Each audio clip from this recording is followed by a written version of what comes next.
ধন্যবাদ জনাব ফয়সাল। প্রথমত যে যারা আসছেন তাদেরকে স্বাগতম, কেননা বেশ কয়েকদিন যাবৎ পুরো দেশটি সরকারবিহীন অবস্থায় চলছে। তো এই যে 5 তারিখে একটা অপ্রত্যাশিত গণ অভ্যুত্থান, বিকজ পুরোটা দিন আমি মাঠে ছিলাম, একেবারে যেদিন কারফিউ ছিল 12টা পর্যন্ত আমি মাঠে ছিলাম, 12টার পর আমি অফিসে এসেছি, ফলে পুরো ঘটনাটা আমার চোখের সামনে ঘটলো। তো 5 তারিখে 2টার সময় যদি সাবেক প্রধানমন্ত্রী উনি হেলিকপ্টার উঠে থাকেন, তাহলে আমি রাজপথ থেকে যখন আসছি অফিসে আসছি, আমার এই সময়টার মধ্যে 12টার মধ্যে আমি ঢাকা শহরের কোথাও একটা জমায়েত দেখিনি ওই দিন 12টার মধ্যে। কিন্তু একটার মধ্যে আমি শুনতে পেলাম যে লোকজন আসছে যাত্রাবাড়ি থেকে, লোকজন আসছে উত্তরা থেকে এবং গণভবনের দিকে আসছে, এবং 2টোর সময় জানতে পারলাম যে তিনি চলে যাচ্ছেন একদম পারফেক্টলি। আর পাবলিক হয়তো, যেটা আমার সোর্স আছে, পাবলিক হয়তো জেনেছে আরো 2 ঘন্টা 3 ঘন্টা 4 ঘন্টা 5 ঘন্টা পরে। তাহলে আপনি দেখুন যে পুরো যে প্রক্রিয়াটি এটি এমন ভাবে ঘটেছে, মনে হয় যেন আল্লাহ রাব্বুল আলামিন আকাশ থেকে নাজিল করে আমাদের জন্য একটা গণ অভ্যুত্থান দিয়েছেন। 1 2 নম্বর হলো এই গণ অভ্যুত্থানের মাধ্যমে যে 17 জন ব্যক্তি এই মুহূর্তে দায়িত্বে অবতীর্ণ হলেন, তাদের যোগ্যতা নিয়ে, অভিজ্ঞতা নিয়ে, চেহারা নিয়ে, সুরত নিয়ে, সৌন্দর্য নিয়ে আমার কোনো আপত্তি নেই, এবং তারা চমৎকার করে কথা বলেন এবং তাদের সবারই রয়েছে বর্ণাঢ্য ইতিহাস। তাদের সফলতা কামনা করা ছাড়া আমাদের এই জাতির দ্বিতীয় কোনো অপশন নেই। এর কারণ হলো এই 17 জন লোক যদি ফেল করেন, ব্যর্থ হন, তাহলে আমরা যারা টেলিভিশনে এসে মুখ ঝুলিয়ে গাল ঝুলিয়ে জাতিকে বিভিন্ন নসিহত দেই, আমাদের প্রত্যেকটা লোকের কপালে নিদারুণ অপমান আছে অনাগত দিনে, যে আমাদের দেশে হবে সেই ছেলে কবে কথায় না বড় হয়ে কাজে বড় হবে। এখন এরা সারা জীবন জাতিকে আশার বাণী শুনিয়েছেন, চমৎকার চমৎকার কথা বলেছেন, স্বপ্ন দেখিয়েছেন। এখন এই যে একটা অলৌকিক ঘটনা, এই অলৌকিক ঘটনার কারণে তারা আজ রাষ্ট্র ক্ষমতার চেয়ারে বসেছেন।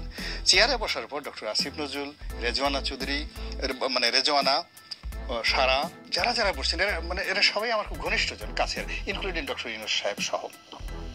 তো তারা জাতিকে যে স্বপ্ন দেখিয়েছেন, এখন সেই স্বপ্নটা বাস্তবায়ন করার জন্য তাদের উপর যে দায়িত্ব অর্পিত হয়েছে, এই দায়িত্বটা মানে তাদের কাছে যে পর্বত সমান, হিমালয়ের চেয়ে বড় যে এক্সপেকটেশন, সেই এক্সপেকটেশনটা যদি আগামী 24 ঘন্টার মধ্যে, উইদিন 24 আওয়ার্সের মধ্যে এই সমাজে দৃশ্যমান না হয়, 24 ঘন্টা পর তাদের প্রতি মানুষের ইমানও থাকবে না, একিনও থাকবে না। এটা বাংলা কথা।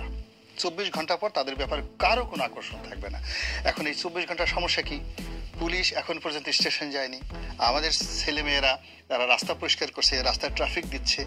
বাংলাদেশ ব্যাংকের সার্কুলারের কারণে আজকের যে সার্কুলার 1 লাখ টাকার উপরে, 1 লাখ টাকাও কোনো ব্যাংক থেকে তুলতে পারেনি, এবং আমার চোখের সামনে এক সরকারি কর্মকর্তা তার বেতন তুলতে গেছেন, 1 লাখ টাকার একটা চেক তাকে ডিজিএম সাহেবকে টেলিফোন করে, রূপালী ব্যাংকের রমনা কর্পোরেট ব্রাঞ্চের প্রথমে এজিএম সাহেবকে টেলিফোন করেছেন আমার সামনে, হয়নি, তারপর ডিজিএম সাহেবকে টেলিফোন করেছেন, এবং ব্যক্তিগত রিলেশন থাকার কারণে সে একজন জয়েন্ট সেক্রেটারি পর্যায়ের কর্মকর্তা, খুব রেপুটেড, তার টেলিফোন করার পর ডিজিএম সাহেব তাকে 1 লক্ষ টাকা দিয়েছে, এবং সেই 1 লক্ষ টাকা পাওয়ার পর সে মনে হলো স্বর্ণের ডিম পেয়েছে।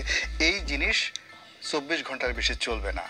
আমি ব্যবসা করি, সালাউদ্দিন সাহেব এখানে ব্যবসা করেন, আমাদের এমন দিন আছে যে 10 কোটি টাকা আমাদের একসাথে ব্যাংক থেকে তুলতে হয়, এবং একদিনে যদি আমি সেই টাকাটা তুলতে না পারি, আমার সমস্ত ব্যবসা বাণিজ্য ম্যাসাকার হয়ে যাবে। ডক্টর ইউনূস আমাকে ভবিষ্যতে পোলাও খাওয়াবেন, কুরমা খাওয়াবেন, তারপরে আমার জন্য একটা জান্নাতে বিরাট একটা রুম তৈরি করে দেবেন এই অন্য একজন উপদেষ্টা, তারপরে সেখানে হুর আসবে, পরি আসবে, আমার হাত পা টিপবে, ওই সময় অপেক্ষা করার সময় আমার থাকবে না। This is one.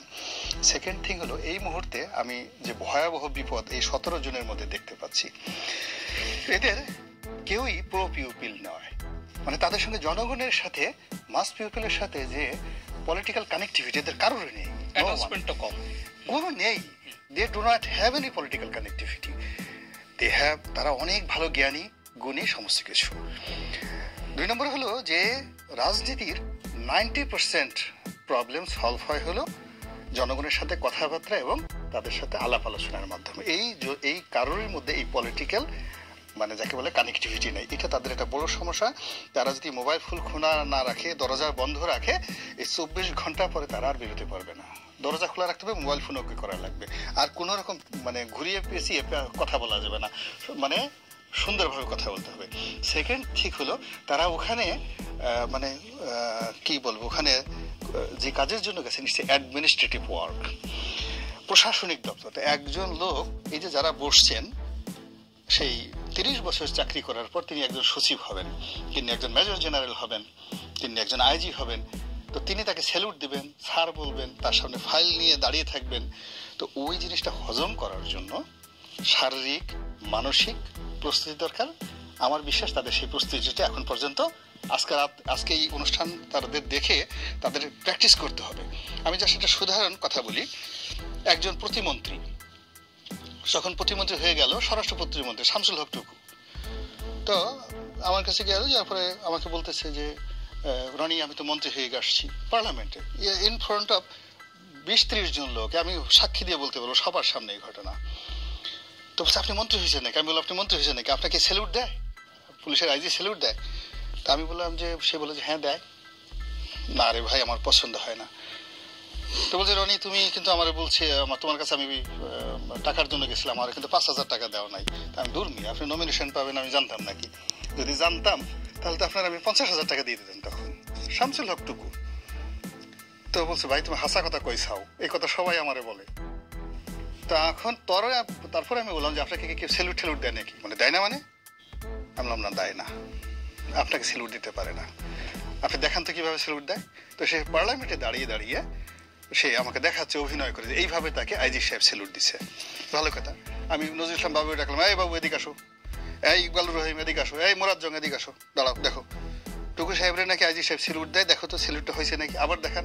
এবং সে অভিনয় করে আবার দেখালো।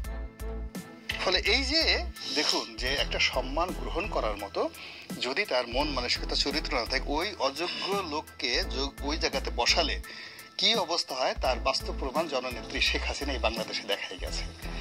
তো সেখানে এই 18 কোটি মানুষের দেশে এই একটা বিশৃঙ্খল পরিবেশে এই 17 জন মানুষের ফিজিক্যাল ফিটনেস, মেন্টাল ফিটনেস এবং ফাইন্যান্সিয়াল ফিটনেস, পকেটে অভাব অভিযোগ থাকলে হবে না। যদি মানে প্রতিশোধ থাকে, হাত নেওয়ার অভ্যাস থাকে, তাহলে হবে না। তাদেরকে ফেরেশতার মতো ওইরকম ইমানে থাকতে হবে।